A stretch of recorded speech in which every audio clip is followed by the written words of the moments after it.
waxaan u mahad celinayaa dadweynaha reer Balligubadle oo isku duuban waxaan uga mahad celinaynaa soo dhaweyntii iyo qiimaha iyo qaayaha lahayd waxaan uga mahad celinaynaa macsuubadan aadka u heerka sarreysa oo ilaa malabkii oo ku jira awlaladiisii ay yaaleen runtii macsuumadani annaga macna gaar ah ayay noo samaynaysaa wasiirada halka jooga maanta wasiiradii u dhashay bariga dhahar badhan iyo buuhoodle dadweynaha reer Balligubadlena waxay u tahay ammaan iyo sharaf ayay u tahay waxayna muujinaysaa waxa ay yihiin laba macne oo aad u muhiim ah ayaa madasheenan ka muuqda maanta ta koobaad oo ah dawladnimadu waxa ay tahay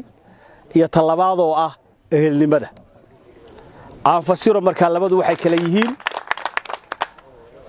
sidaan horeba u sheegay halka waxaanu anagu ku dhashay degmada Badhan Raabi wuxuu ka yimid Dhahar Cabdirasaaq wuxuu ka yimid Buuhoodle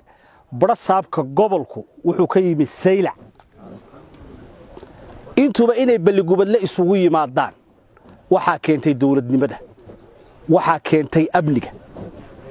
isuma yimaadeen min bari galbeed koonfur ilaa hawd haddaan dawladnimadu jirin waana inta bini'aadamka faa'iidada ugu weyn ee ay dawladnimadu keentaa talabaad ehelnimadii baa ka muuqata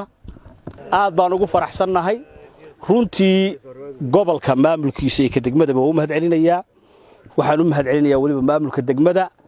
waxaan soo maray wado qurux badan oo laamiya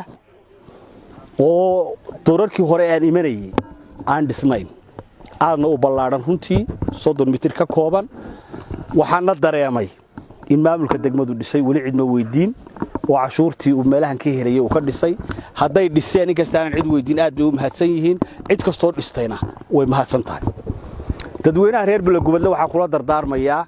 inay xoog saaraan annaguna aanu kula garab galaynaa wadada ma aha inaanay wax kale u jeesan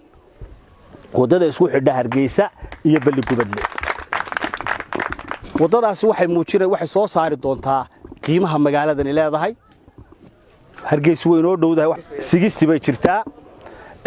hadii laami laga dhigo 25 daqiiqo minute ayaa loo soconayaa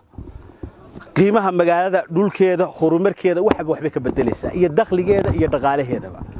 marka waxa leeyahay reer Balligubadlow wax kale oo ku habsaamina ballanteenu way noo wadada wasaaradda ahaan anagu idin la garab taaganahay danta guud baan idin kula garab taaganahay inaanu meel walba gasho idin kala saaraan muxuu ahaa idin kula garab taaganahay laakiin abaabulku waa inuu idinka ka yimaada madaxdiina waa inuu ka yimaada wasiiradiina waa inuu ka yimaada albaab walba waa inaad garaacdaan 60 kilomitir waa inuu dhisnaa sanadka bilaabmay aakhirkiisa waa inuu xariga ka jaraa insha Allah geesta kale wafdigaasi ayaa kormeeray dhismaha garoonka kubadda cagta magaalada Balligubadle ee xarunta gobolka Hawd